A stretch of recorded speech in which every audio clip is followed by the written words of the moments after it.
のブルマに何しやがる。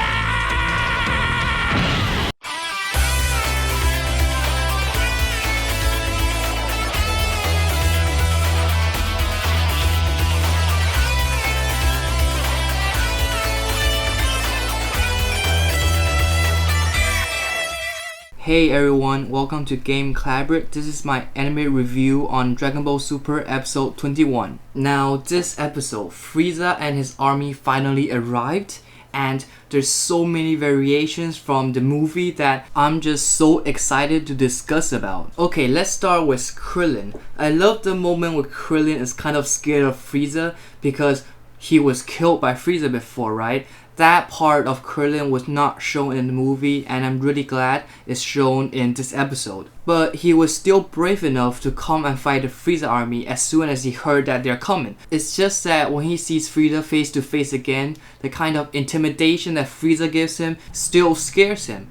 But he overcomes it as soon as he figures that actually Frieza's army are much weaker than him. And I just loved Master Roshi's speech. He was just like, Krillin, you've seen Cell, you've seen Boo fighting in front of you, and you were able to catch them with your eyes, so there's no way you will lose to the current Frieza army. And it's true, this current Frieza army might be a threat for the Saiyan saga or Frieza saga, but definitely not for the Krillin right now. So I think the speech was epic, and I think Krillin is going to gain more confidence after this. So I'm going to stick with my theory. This is a spoiler alert. I think he is going to fight in a God of Destruction tournament. For those who doesn't read the manga, just ignore this part. Okay, anyways, secondly, I want to talk about what I think the current strengths of the Frieza army is. For now, I'm going to exclude Shishima and Togama. Okay, based on the fact that Master Roshi was able to take down a few of the soldiers, I think the soldiers are weaker than Raditz. Cause it makes sense, right?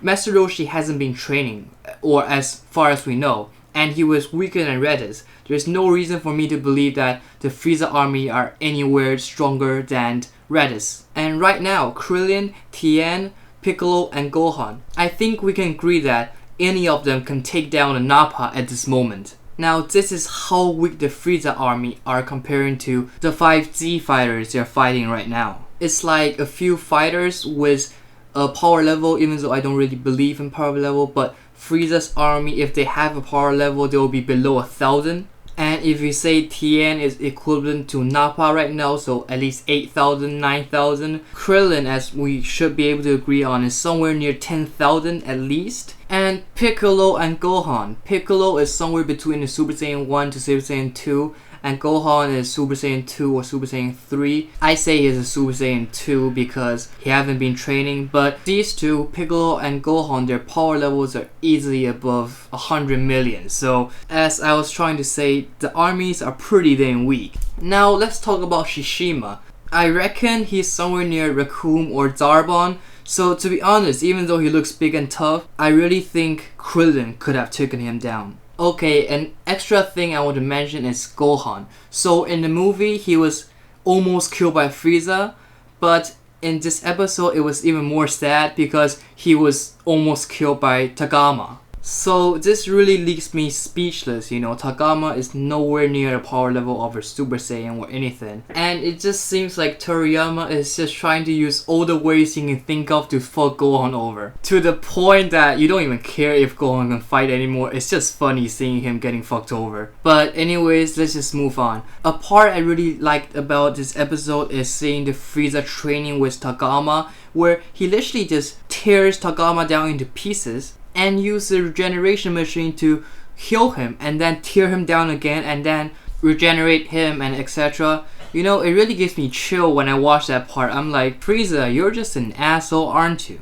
But I don't know, it seems like Togama, after being teared down and regenerate over and over again, he kind of started to like it and become more and more like Frieza and agreeing in the philosophy of Frieza. So I guess it's not a bad way to train your soldier after all. And lastly, it's confirmed. Captain Ginyu is gonna come back and he's gonna take Togama's body. Now, I'm just kind of excited to see Ginyu again because, to be honest, the rest of the Frieza army are pretty damn boring and weak. Even though I think he's just gonna get screwed over by Gotenks easily, but still it will fill up a good episode. So this is my review on this week's Dragon Ball Super. What do you think about the episode? Do you like it? Please leave a comment, like and subscribe my channel. This is Game Collaborate. Peace out.